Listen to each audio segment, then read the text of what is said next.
Dear students, welcome to our next YouTube video, Sunscreen.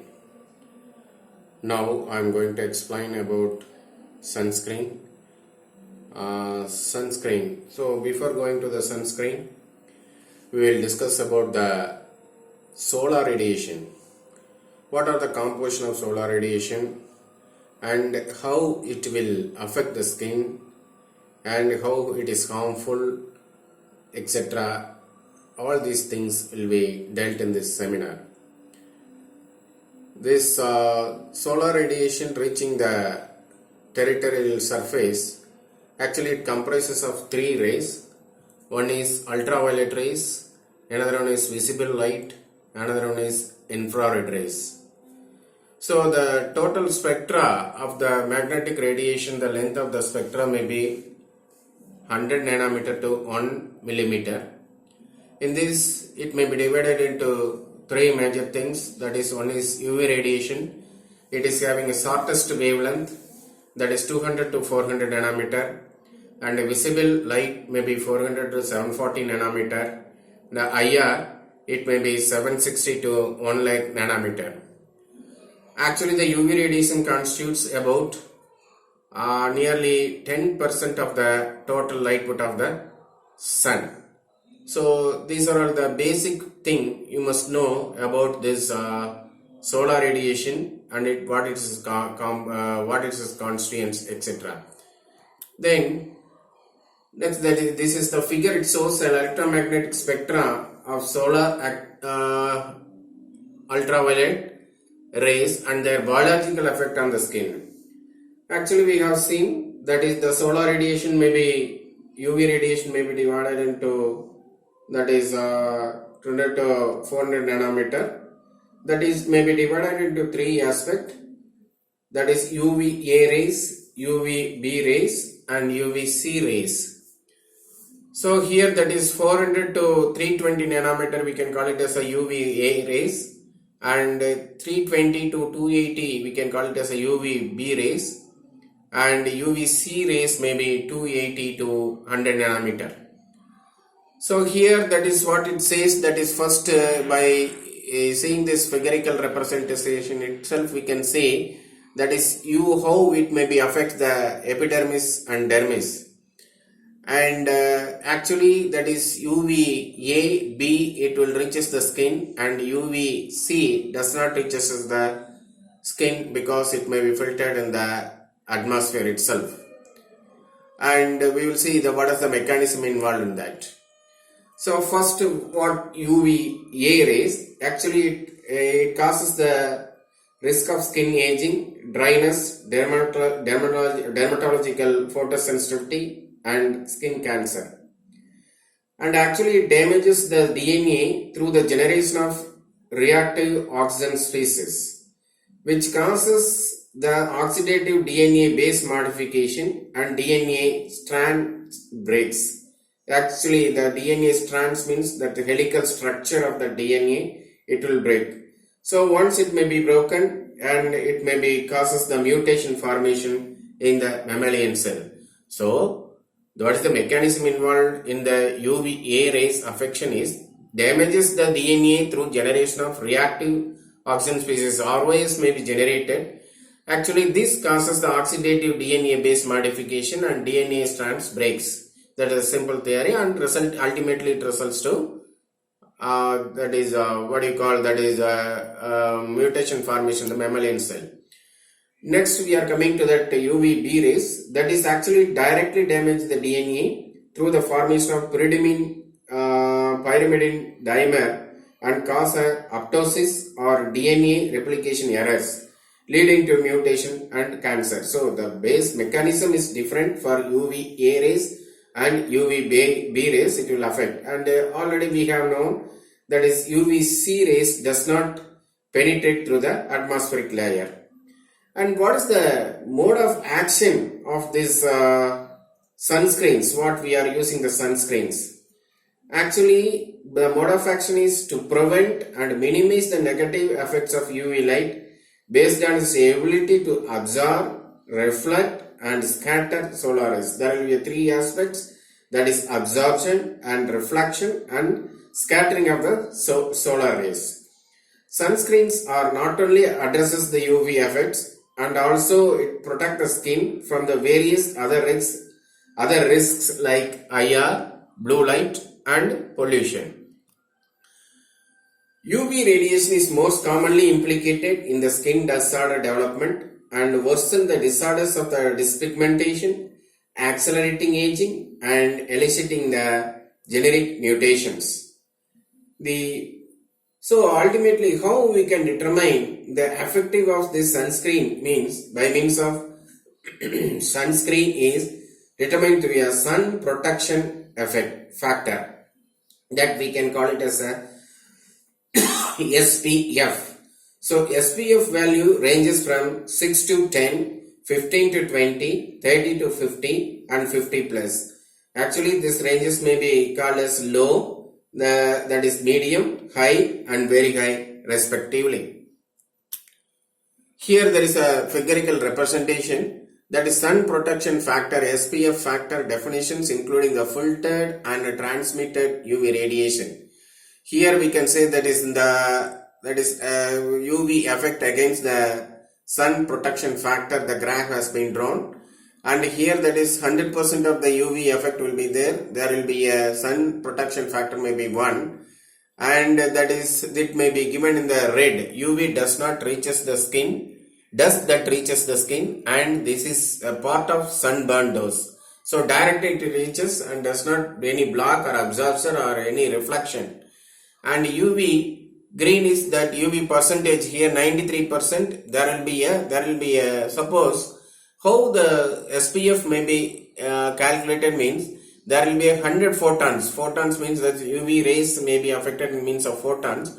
So once 100 photons if you are taken into consideration and SPF or 10 of the sunscreen, if the sunscreen is having a sun protection factor 10, there will be a 10 photons will reach the skin.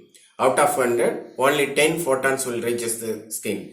And if suppose the SPF 50, the sunscreen agent may be used, only in that 100 photons, only 2 photons will reach the skin. Thereby, this is the explanation for how the sun protection factor will useful to determine the ability of the sunscreening agents. Next, we are coming to the classification of sunscreen agents. So sunscreen agents, it may be divided into two majorly, that is one is topical, another one is systemic. And the topical may be again divided into hybrid, organic and inorganic. These organic may be again divided into three, that is UVA filters, UVB filters and broad spectrum filters. And inorganic, the broad spectrum, there will be only one classification, that is broad spectrum filters. Now systemic, there will be a example has been given. So what we will see, that is lot of examples will be given. You have to go through these examples and each and every component having a different SPF factor, that is sun protection factor. So we will go one by one. That is organic UV filters. Actually it show outstanding safety and aesthetic properties including stability, non-irritant, non-violent, non-volatile, non-photosensitive and non-staining to the human skin compared to inorganic UV filters.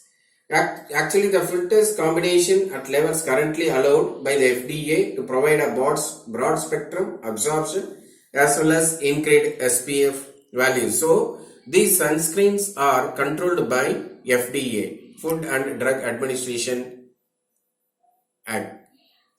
Then inorganic UV filters. Inorganic blockers have been approved to protect the human skin from the direct contact with the sunlight.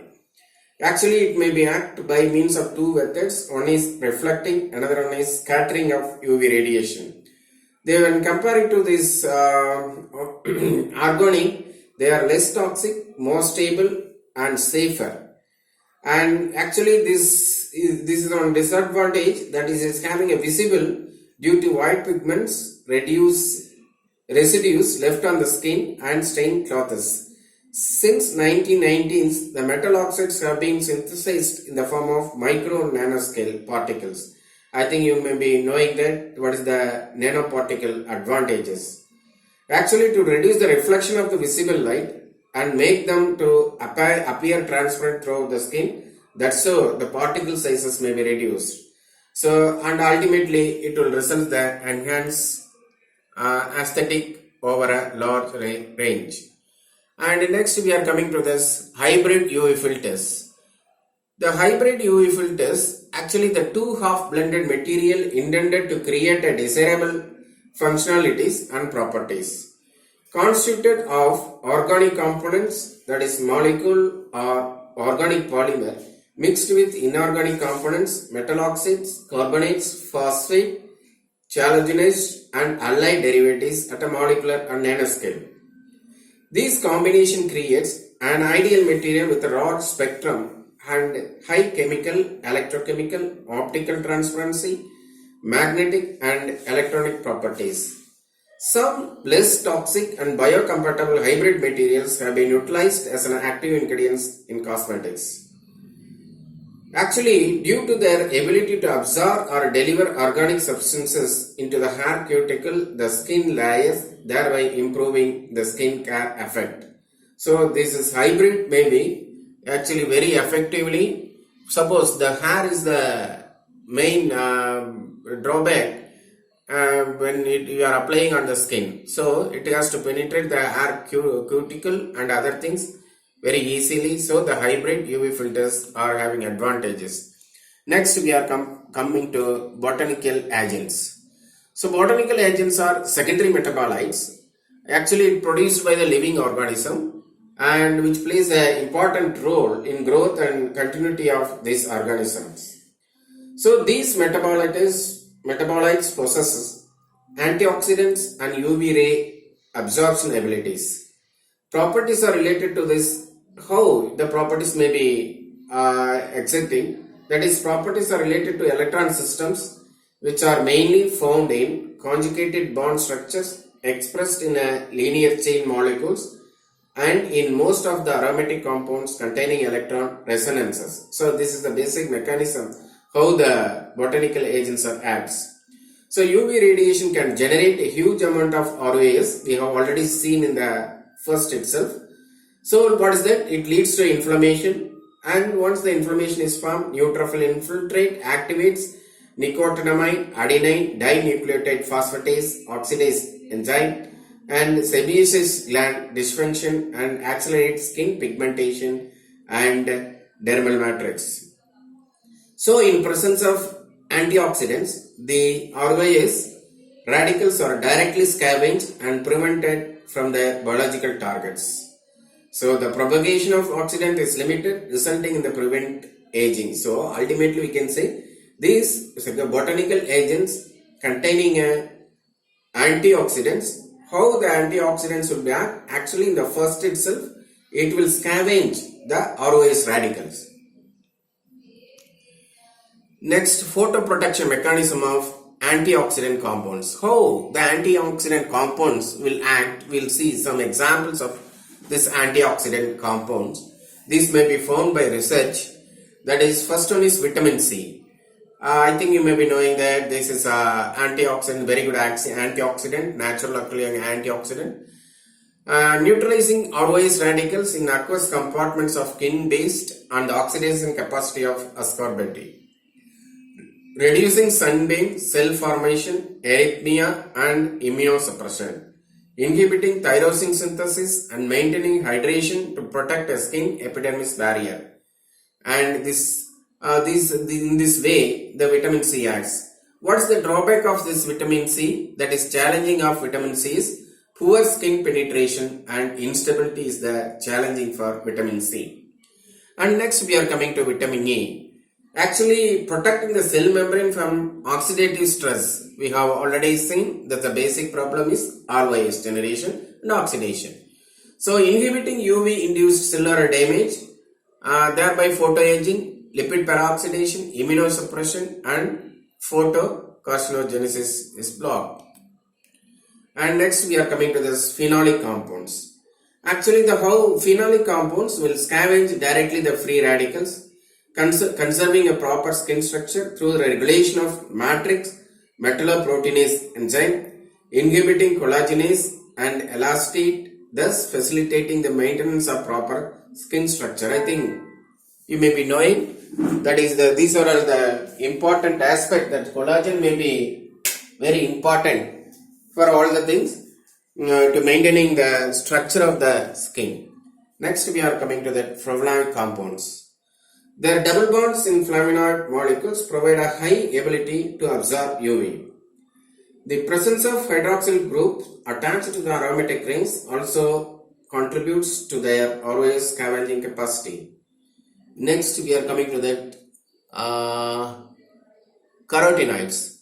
The physical quenching function, that efficacy of antioxidants for scavenging peroxides and singlet molecular oxygen radicals generate during the photooxidation. And next one is absorbing UV, visible and blue light. So this may be used for 3. And next we are coming to that sunscreen formulations. So sunscreen formulation, how many formulation type of formulation may be available? That is mainly emulsion sunscreen. In an emulsion is termed as a lotion or cream depending on its viscosity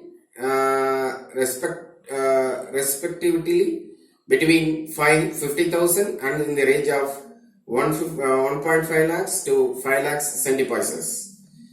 Actually, this we were very well known, that is these emulsions may be prepared from oil in water and water in oil, and multiple emulsions plays a major role, and it may be gives a better sunscreen formulations. And next we are coming to that gel sunscreen. So sunscreen gel seems to represent an ideal vehicle for an aesthetic properties due to its purity and elegance. So gel, I think you may be knowing that the sanitizer itself is in the gel form. When we are giving in a liquid and we are giving a gel, the elegance will be there in the gel form only. So categorized into 4 main forms, namely aqueous, hydroalcoholic, microemulsion and oil anhydrous formulations. These aqueous gel must be composed of water and soluble acids. Example has been given. And actually the gel will be transparent in all temperatures. Therefore, it should easily wash away when exposed to the water or sweat. The organic active molecules, that is PABA, are primarily attributed to the formula, and they are low doses but they are high levels of carcinogenicity. That is a main drawback of that. And next one is the organic filters is primarily responsible for increasing the sun protection factor value.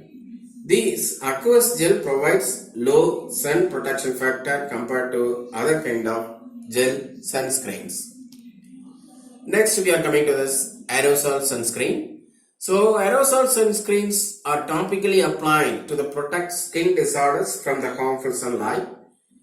It can be easily sprayed on the surface of the skin and distribute the active ingredient to form a thin film on the skin. So, but there is a problem that the uneven spreading of the sunscreen agent and high coverage areas with an excessive amount of sunscreen, maybe there will be a possible. If you are giving on press at the particular point, more amount of sunscreen agents may be exited. So what will happen? That is, there will be a chance for more amount of drug may be present on the skin at the particular areas. And next we are sun stick. We are coming to the sun stick. The sun stick is one of the most convenient products. Why? Because of its small size and light in weight. And actually it may be combination of these components plus waxes, petrolatum waxes may be combined. And it leads up, once the waxes may be there, automatically it leads to a greasy feel on the skin, which is a common problem. And actually another one, it is very easy to carry and retouch also. And this form may be subdivided into three categories: transparent and semi-transparent and matting. And the transparent formula contains only chemical UV filters, and semi-transparent formulated mainly by means of chemical mineral substances, and matte is composed of only mineral sunscreen ingredients. So when comparing to these three, that is matte sunstick may be very advantageous and less harmful to the skin. And next we are coming to the novel properties of commercial sun protection products. So under that, first we sunscreen with the antioxidants and anti-aging. So lot of sunscreens as it may be produced by combining one or more natural ingredients. That means example of any herbal extracts, etc. in order to give a safe and able to overcome an undesirable effect by replacing the utilization of organic and inorganic compounds. So a water-soluble sunscreen formula entirely including titanium oxide and 5-hydroxytryptophan extracted from Gerania simplifolia, which can protect the individuals with the rosacea and other sensitive skin types from harmful UV radiation. The rosacea is nothing but actually there will be a projection in the face or skin, that is redness. It causes redness and light inflammation it may be causes. And next we are coming to that sunscreen combined with the DNA repair enzymes. So that is my first thing, that first the sunscreen, the basic thing may be the DNA will be damaged by means of generation of ROAs, etc. So once if the damaged DNA is unrepaired, especially for long time, it leads to tone loss, hyperpigmentation, wrinkle formation and skin cancer. So these are all the enzymes which may be protect the DNA repairing. That is topical T4 dehydrogenase. Actually this enhancing DNA repair by eliminating cyclobutane pyrimidine dimers. And also one more function, reducing the precancerous and cancerosis in the high risk individuals. Next we are coming to photolysis. This using energy from blue light quickly repair damaged DNA by catalyzing the electron transfer reactions resulting in the splitting of cyclobutane rings. And next is reducing the UV induced cyclobutane pyrimidine dimers and precancerous lesions in the humans. Next we are coming to this oxyguanine glycolase. Identifying